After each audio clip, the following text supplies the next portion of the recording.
Kalama TV ojja mate mwebale mwena abatukuliriza nga bulijjo bwe tugamba nti tukkiriza mu butonde, tukkiriza nti buli kintu kyonna Katonda kyeyateeka ku nsi kirina omugaso era yakitendawo nga kisobola okubeera nga kikuyamba mu mbeera yonna gy'oba olimu.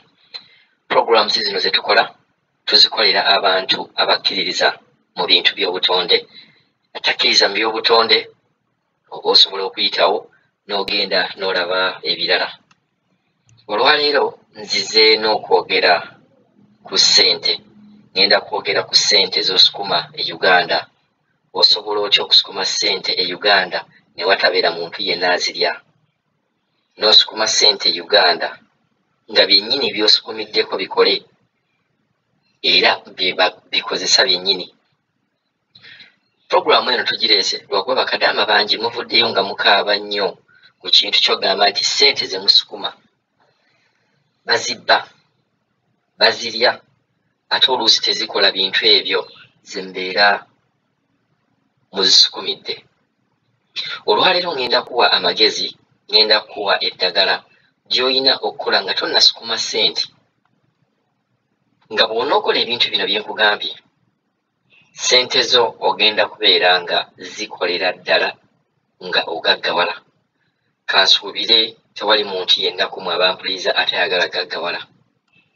Olaba abantu nga bagaggawadde, olowooza bakikola batya? Abantu basabira ssente ezo ze mulaba. Bw'omala okukola ssente ate kuliko obulombolombo obuzigenderako. Y'ensonga lwaki mwena mubeera mukola omulimu gwa bakadaama nga mufuna ssente ze zimu, munno n'azimba ennyumba, gwe n'ovaayo bw'otyo bukolokolo nga tolina ky'okoze mu ssente ze wakola mu nsi z'Abawarabu.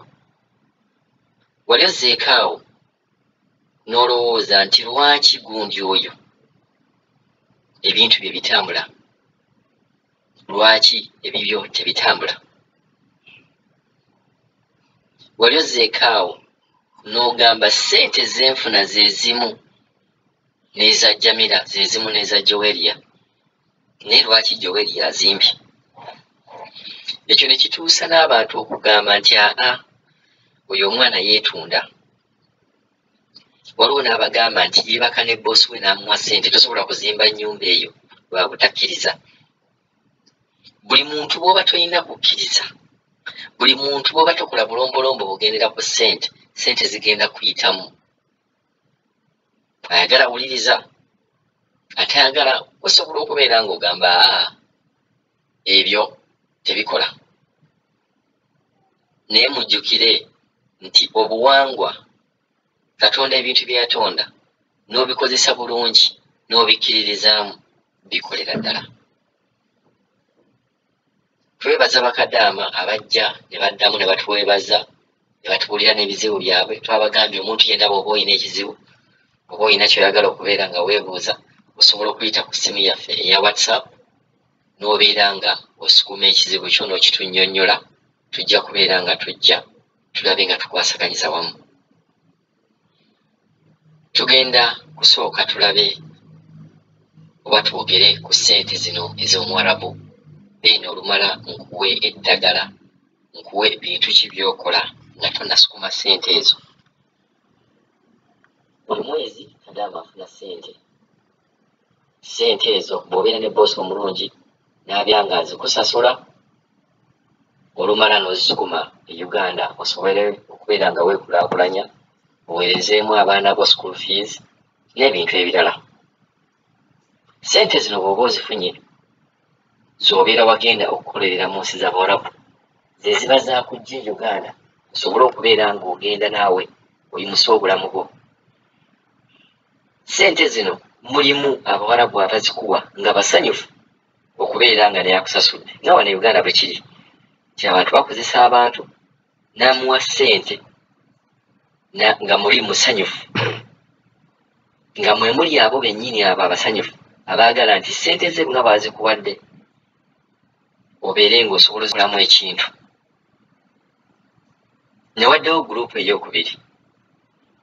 Guruupu ey'okubiri ye muntu akuwa ssente oba ye Muwarabu akuwa ssente nga ssente z'akuwadde zimuluma okubeera nga azikuwadde. Bano be bangi. Ssente z'akuwadde nga z'okoleredde okuzikuwa zimuluma. Nkimanyi bakadaama bangi mumanyi ku kintu kino nga boosi we yennyini yakuwa ssente naye nga mu butuufu omusaala ogwo gwakuwa ate gumuluma. Abantu abo abalumwa ssente ze bakuwa be balinga abayindi ba wano e Uganda. Balina ebintu bibiri bisatu mu mutima muli be balina. Tayagala okulaakulane ate tayagala ove w'okola. Ate munnaaye kyansonyi naye ate abantu b'osinga okolera obulungi be bantu abakyasinze okubeera nga tebaagala obeere nga olina kyokola mu ssente ezo. Mujje mukyegenderere oba mukyegendereze. Kadaama akola obulungi babeera tebaagala aveewo waakola. Bo babeera balowooza olina kufiira awo, balowooza tolina byakukola, balowooza olina kulabirira baana baabwe naye nga naawe olina abaana bo olina okulabirira. Waliwo ekintu kye ngenda obagamba, oyinza okuba obadde okimanyi, oyinza okuba tobadde tokimanyi. Abayindi Abawarabu nga tayagala okole ssente mu kintu kyonna mu ssente ze azisuza mu ttooyi, kuba mu ttooyi wajjudde amajinni. Akwata ssente ezo n'azisuza mu ttooyi, oba empale n'ateeka empale ye nga mulimu ssente n'aziteeka mu ttooyi, n'aziggyayo n'azikuwa. Ne bw'oba ofoddamu okuggyako ng'osabidde ssente ezo ng'okozeeko ebyobuwangwa, tosobola kukolamu kintu kyonna. Simanyi oba mwali mukiwuliddeko ate mukiwulirangako ng'omusaala omuyindi gw'asasula oba Omuwarabu gw'asasula agusuza mu ttooyi n'aggyayo n'akuwa ssente ezo. Ne mugamba ssente y'Abawarabu teriimu mukisa, erimu omukisa naye abagikuwa be babeera bamaze okubeera nga bagiwongayo. Ogenda kukola ebintu bino.